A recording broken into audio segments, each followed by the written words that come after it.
Hi. Okay, welcome to the recording for the solutions to the practice exam. Now, I imagine most of you will be watching these in order. I'm going to do 8 videos for the 8 different questions.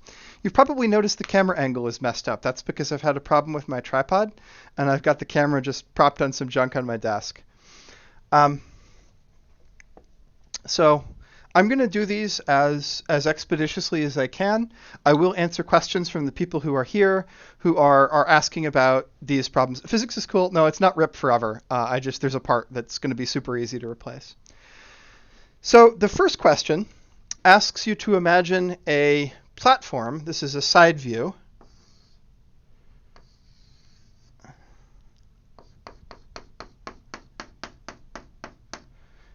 Of a platform that children can stand on that rotates. But a top-down view is maybe more illuminating,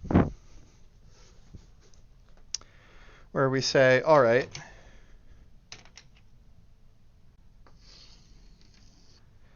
here is this platform. It rotates at some angular velocity, and people can stand on it. Maybe they stand out on the edge. This is problem 1.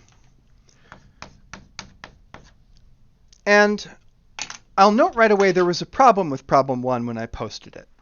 I changed some of the numbers the night before the quiz was posted, and the reason for that was our practice exam questions are often drawn from previous exams.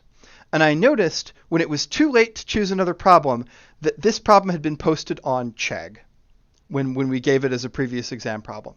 Somebody cheated in the past using Chegg, and I said, okay, I'm going to change the numbers. But I messed up when I changed the numbers. And as we'll see, the numbers that are put in the problem give you a solution where the child has to be standing off the platform. But that doesn't matter as far as figuring out the physics, so let's start. So part A says, draw a force diagram for a child standing on the platform. The big idea to understand about this problem is what happens as these people go around. So as these children rotate, right, as this platform spins and as these children go around, we know their acceleration vector must always be toward the middle. And if someone is going in a circle, they are accelerating toward the middle. And if they are accelerating toward the middle, there must be a force pushing them to the middle. And in this problem, that force is static friction because they're standing on the platform. So this is important enough that we should write down the chain of logic.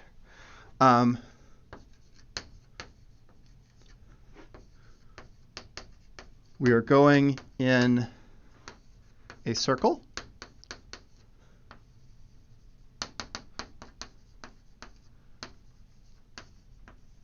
Thus, we are accelerating toward the center.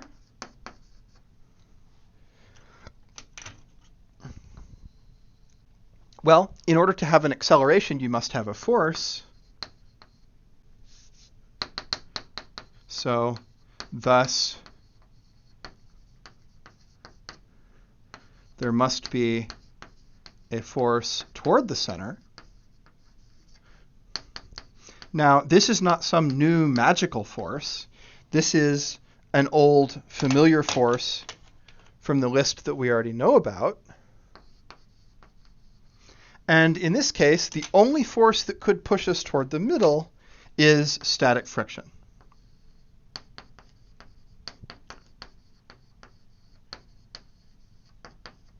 The force here is static friction because the people's feet do not slip on the platform. People who are watching, if you have any questions at all, please type them.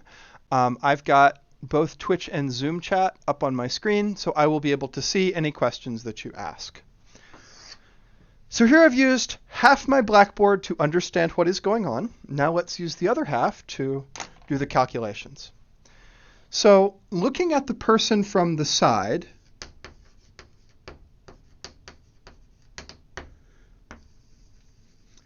right, we know gravity always points down. I'm just going to color code this a bit here. So we know gravity points down, the normal force points up, and the frictional force points inward. So I'm imagining here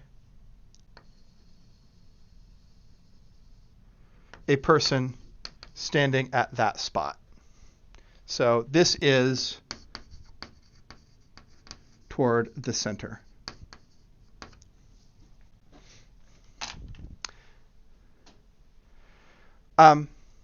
Julia Kopak asks, if static friction pushes you toward the center, where would kinetic friction push you in this scenario? So we don't have kinetic friction because our person is standing fixed rather than sliding. But if we were to spin this very, very quickly so that the people say they slid off, kinetic friction would oppose the sliding motion that would otherwise happen. So if my person would otherwise slide to the outside, then kinetic friction would still pull them toward the middle, but it wouldn't be sufficient to stop them from sliding. No problem, Julia. So here's our force diagram. Now let's do our math.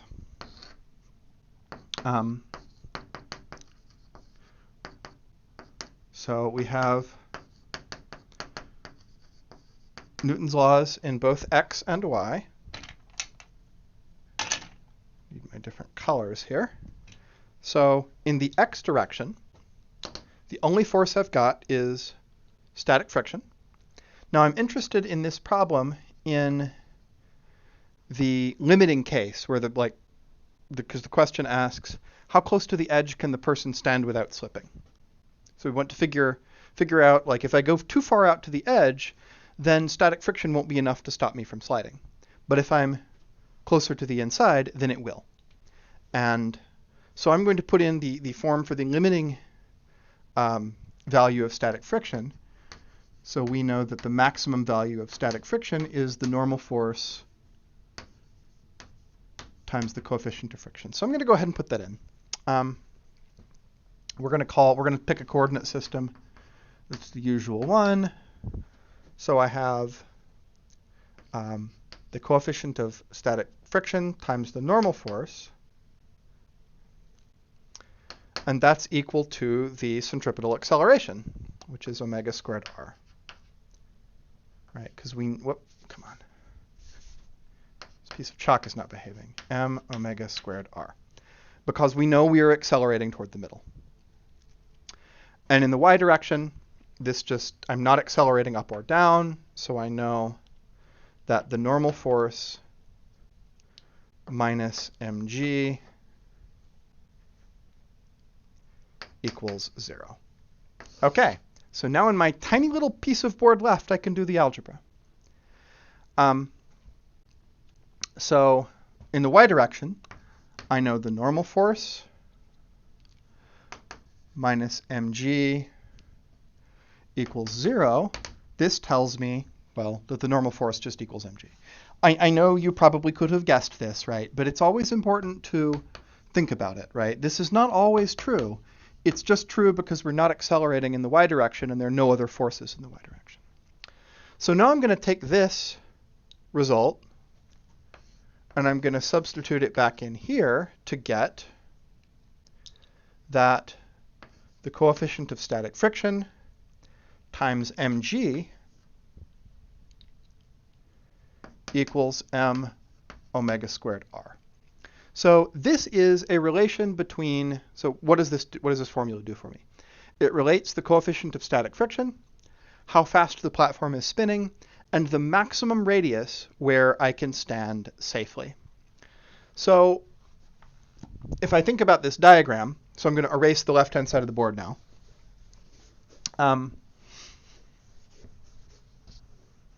Because everywhere on the platform has the same angular velocity, The acceleration is a lot bigger on the outside than on the inside, right? Because this is proportional to r. So what this means is if I have my whole platform, right, there's, if I am standing here, there's a large centripetal acceleration required, and I don't have enough static friction.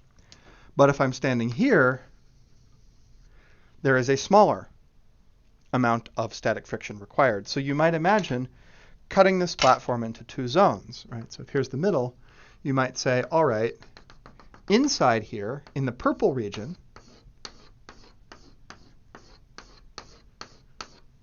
so in this region, we do not slip because, write that better. We don't slip because mu s mg is greater than m omega squared r. Well, I'll just write the inequality the other way. That's because m omega squared r, the required force toward the center, is less than mu s mg. But in this outer region, we slip because m omega squared r, the required force pushing me to the center to keep me going in a circle, is greater than mu s mg.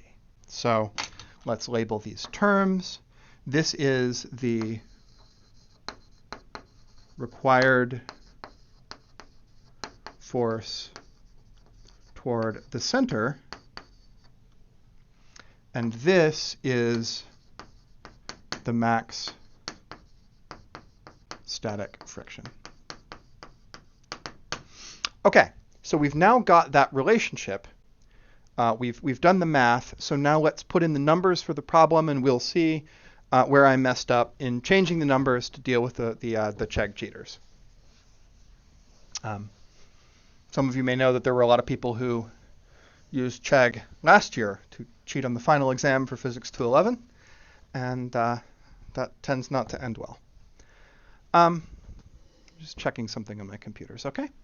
So now let's put in the numbers. Obviously, I can cancel the m's, so I get omega squared r is greater than, well, I'll say the boundary between the slip and no slip regions is where omega squared r equals mu sg. Now, part B here says how close to the edge can a child stand without slipping? So that's solving for r. So that gives me r equals mu sg over omega squared. Now, I gave you numbers that don't quite work here. Let's calculate omega, first of all. Omega is, in what I gave you, is 1 revolution per 3 seconds, which is 2 pi over 3 radians per second. Remember, we need to measure omega in radians per second to use that formula. So mu s, what did I give you? I think I gave you 0.75.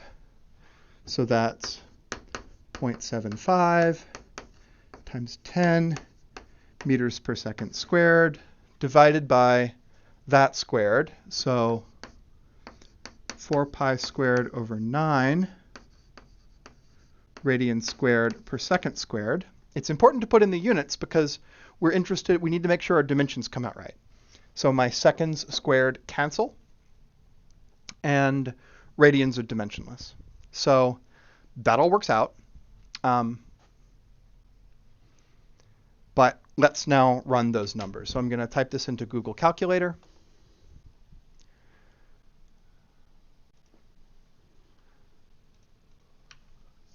So I have, and here's the problem, I've got 0.75 times 10 meters per second squared divided by 4 times pi squared over 9 inverse second squared. So I type that into Google Calculator.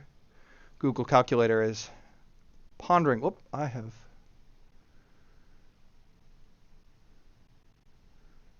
What did I do? Ah.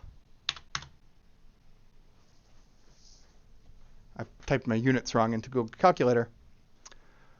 Oh, and I get, oh, actually, I think I did do it right. I didn't mess up on Friday. Somebody just said I did. I haven't run these numbers yet. This gives me 1.71 meters. Let me make sure I did that right. So 4 pi squared is about 10. 4 times 10 is 40. 40 divided by 9 is like 3.5. Yeah, so this is like 7 divided by 3.5, which is like about 2. Yeah. So that's the answer to part B. Part C says, now what's the maximum angular velocity that would let somebody stand on the edge without slipping? So this is part B. Part C, now I just invert this formula and I solve for R. I solve for omega. So part C, now I solve for omega. So that means omega squared is mu sg over r. Omega is the square root of mu sg over r. So now let's just do that calculation. So this is going to be the square root of 0.75 times 10 meters per second squared, all divided by the radius. What radius did I give you for the platform? I think it was like 3 meters. So again, let's check our units. We have meters divided by meters.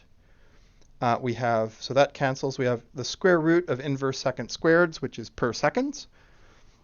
So something per second is the unit of angular velocity, so that makes sense. 0.75 times 10 is 7.5. Divided by 3 is 2.5. So I get the square root of 2.5. So the square root of 2.5 is about 1.5, like 8 or something. I'm just doing this in my head. 1.58 radians per second. Don't trust me on that last digit. I just did it in my head. So that's question 1. Are there any questions about what I did there? I know I'm going through these sort of quickly because I want to get through all 8 and then have time for people's questions. But if there's any questions from the folks who are here, I would love to take them. Okay, so let me, I'm just going to stop the recording and then start it again. So we have a separate video for each problem.